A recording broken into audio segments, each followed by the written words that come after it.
Bismillahirrahmanirrahim. Assalamualaikum warahmatullahi taala wabarakatuh dan salam sejahtera. Saya 826976 bintang rekanan TNL bersara Zamzuri bin Haris. Saya berasal daripada Manung, Kuala Kangsar, Perak dan sekarang menetap di kampung bersara dalam perkhidmatan. Saya mula berkhidmat di dalam perkhidmatan TLDM pada tahun 2001. Saya menjalani latihan rekrut selama 6 bulan di Tanjung Pengelih, Johor.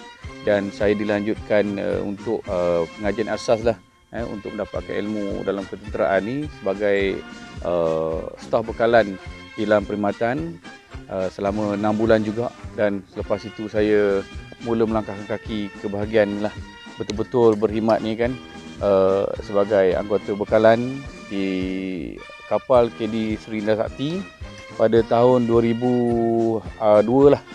Dan pengalaman yang paling manis yang saya pernah lalui berpeluang untuk menyertai pelayaran ke negara Asia lah. Contohnya seperti Jepun, Korea, Filipina dan sebagainya lah. Masa itu kebetulan pula saya awal perkhidmatan rasa macam satu pengalaman yang rasa cukup amat-amat bertuah. Seronok baru tahu masuk join Navy Sea World. Dapat pengalaman yang lain daripada lain. Kalau rasanya kalau kita tak berada dalam tu belum tentu kita dapat menikmati pengalaman yang macam itulah. Salah satu pengalaman yang paling menarik, saya pernah membawa nama Malaysia ke mata dunia lah. Contohnya negara ASEAN, membawa kebudayaan Malaysia. Di Jepun, di Korea kita dapat perkenalkan majlis perkahwinan, contohnya tarian kebudayaan Malaysia contohnya. Jadi di situlah dia punya platform untuk kita perkenalkan Malaysia di mata dunia. Semasa itu saya berpangkat Laskar kelas 2. Laskar kelas 2 baru berkhidmat dalam tempoh 2 tahun lebih kurang. Saya berkhidmat dalam Tentera Laut Diraja Malaysia dan masa itulah rasa pengalaman yang paling menarik, paling tak boleh dilupakan sampai sekarang. Sampai saya bersara ni mungkin sampailah akhir hayat saya. Jadi itulah pengalaman yang paling menarik dan macam yang tak boleh dilupakan lah sampai sekarang kan. Bila kita kenangkan balik kan sejarah-sejarah yang lepas ni boleh tergelak sendiri pun ada.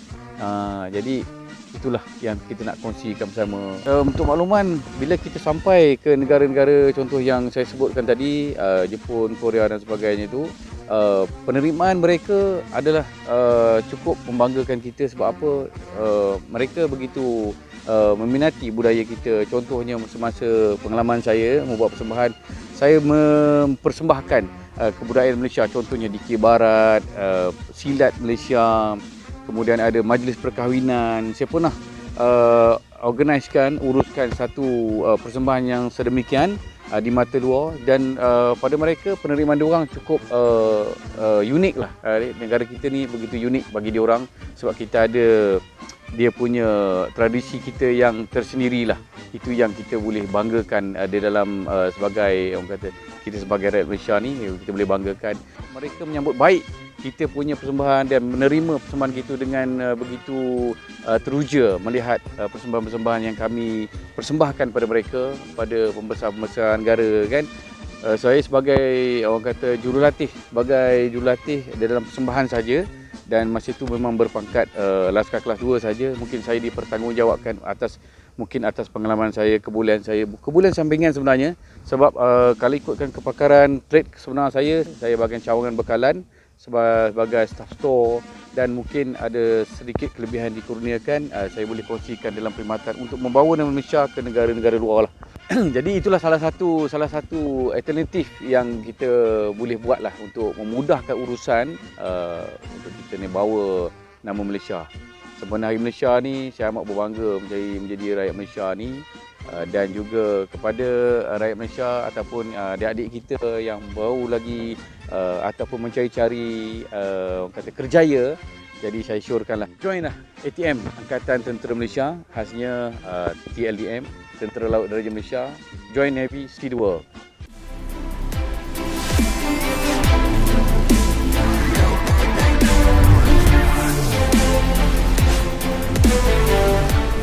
Captain Sir, ship is ready for diving.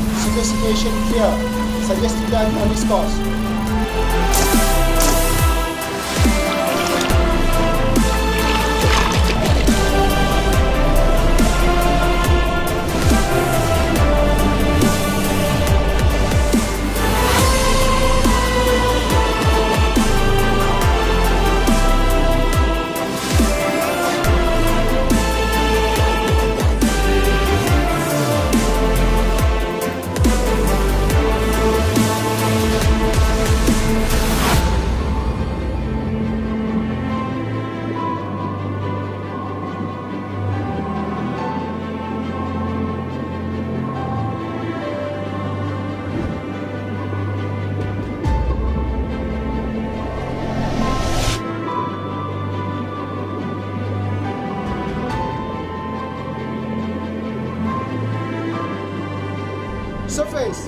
second in awal. Untuk menyemarakkan semangat-semangat nasionalisme tu, inilah satu cara kita menyokong dan kita rasa berbangga sebagai rakyat Malaysia. InsyaAllah kita pertahankan Malaysia untuk sampai ke generasi akan datang, untuk kita teruskan diwarisi sebagai penyambung warisan. Jadi akhir kata daripada saya, jika ada apa-apa kesilapan, tutur kata saya, bahasa saya tak tentu, daripada ujung rambut hinggalah ke ujung kaki, saya mohon ampun dan maaf. Sekiranya ada apa-apa juga yang tersilap, yang baik itu daripada Allah Ta'ala, yang buruk itu daripada saya sendiri. Saya sudahi dengan wabillahi taufiq wa hidayah. Wassalamualaikum warahmatullahi wabarakatuh. Semarak jaya kamu.